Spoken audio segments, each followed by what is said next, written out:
you recognize these? Well, in the 50s and 60s, these Russian MiGs were one of the reasons that many of us learned to duck, and then you cover. Highly maneuverable and capable of flying over 700 miles an hour, these flying bottle rockets proved a formidable foe to the United States. Fortunately, times have changed. These two Russian MiGs are owned by a couple of the good guys.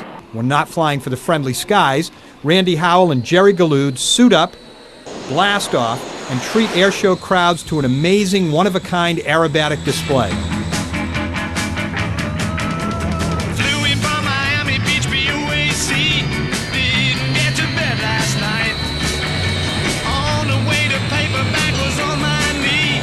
Man, I had a dreadful flight. I'm back in the USSR. Obviously, it takes a seasoned pilot with a calm hand and nerves of steel to withstand the force of 5 Gs while performing formation flybys and high-speed passes. So what am I doing here? I mean, you don't normally associate comedians with this kind of assignment, but for better or for worse, this is one of the many challenges I'll be attempting in this show. And believe me, just squeezing into the suit is a challenge. The truth is, when these guys invited me to take a little ride, as they put it, it seemed a totally unlikely place to find a couple of relics from the Cold War. Now, you know, I have a tank at home. I have a Russian tank. But where do you get a MiG? You know, where do you just kind of stumble across, hey, I've got a fighter plane if you're interested. It's not like finding a Chevy or a Chrysler, is it? No, they have a used MiG lot right down the street. Oh, they do? Yeah, actually. Honest Al's MiG lot. We passed that. I thought, that's a bunch of baloney. No, we had these imported from a former Soviet bloc country. And it wasn't an easy thing. Just to fly them is awesome, but to actually own them and fly them at will is just tremendous. And we were very fortunate to find authentic Russian vodka to hook up with authentic Russian MiGs. So these guys sponsor you, and you go all over the country flying at air shows and putting on shows for people? Absolutely. We share them with the general public, and we try to entertain them as well. And today I'm going to be entertained. Yes, sir, you will be. Randy's going to take me up, and we're going to tell us a little bit about what we're going to do while we're up there. Well, we're going to start out doing just a basic roll. We're going to pitch the airplane up about 20 degrees and then throw the stick all the way to one side and watch the world go round.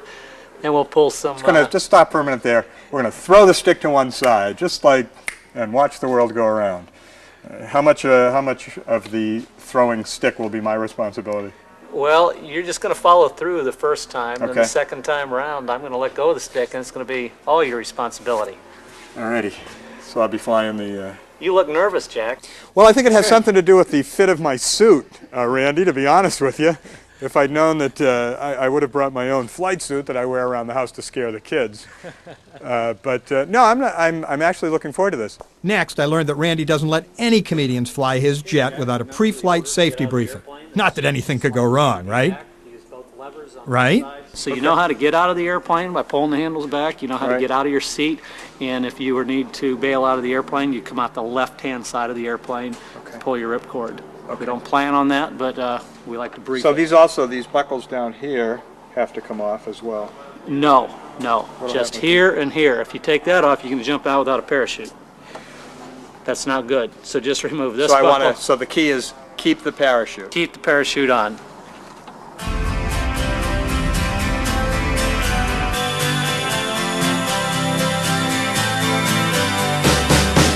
So why aren't I flying in the red plane? I don't have a red suit. You know, like everything else, you have to start at the beginning, so we went up in the training. Waiting to fly around the clouds. What goes up? Okay, you've got the stick right now. I'm letting go. Okay. Just go ahead and feel it a little bit and see how the ailerons work for you. Get used to them. All right. Yeah, just make a little bit of a turn to the left. Okay, start making a right-hand turn.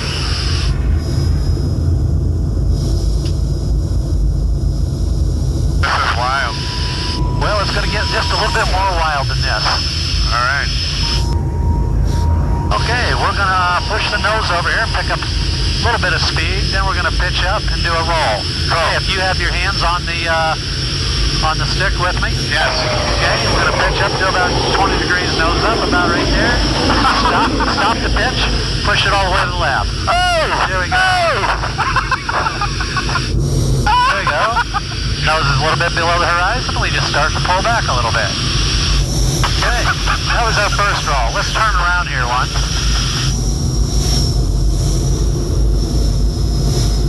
Oh, man. How you feeling? That's great. Okay, you're going to do this one. Okay. Okay, I'm going to take my hands off the stick. Okay. Okay, wings level. Okay.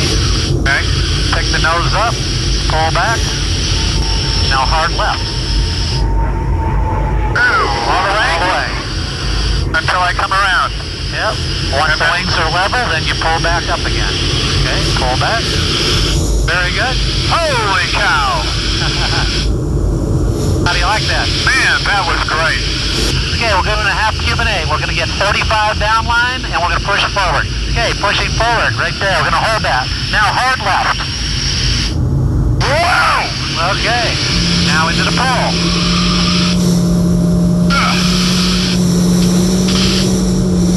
Okay, nose coming up. We're going to gain a little bit of altitude here. Stop. Hard left. Stop.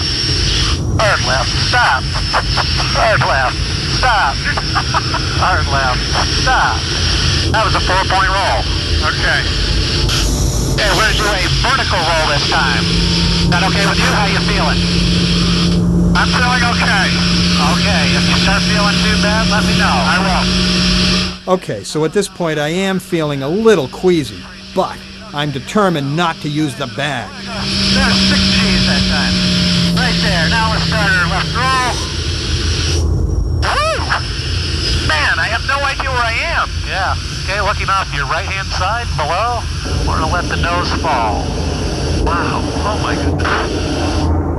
So now I'm thinking, how do you concentrate on finding the other guy and shooting at him? Geez, I can't even tell if I'm up or down. Anyway, all too soon my stint as a fighter ace, as a junior pilot, was over. I let Randy land the thing so he could have a couple of minutes looking good on camera. Woo! So what'd you think, Jack? Unbelievable.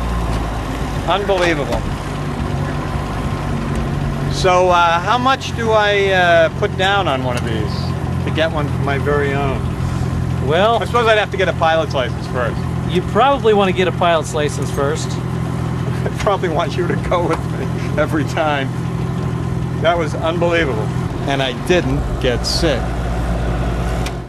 Well, that was the trainer for the Stoli MiGs. Right. Now next time we'll have to go up in the Stoli MiGs. Well, but the only problem we're with this is there's only one seat here. So we got to get to know each other better before we go up on this one. How much faster is that? Does this the 15? is quite a bit faster. Yeah. This is the acceleration rate to speed. These are supersonic. That's a subsonic airplane. These are highly swept wings on the Stoli MiGs, straight wing on the trainer. But getting to the speed is much quicker in these. This has afterburner on it and about 4 times more thrust than the trainer. That was fast enough for right now. Thanks. That was unbelievable. Enjoyed it. Glad you enjoyed it. So I thanked Randy and Jerry and all the guys at the Stoli MiGs for making me look so good. Except for the guy in the wardrobe department. What is up with that suit?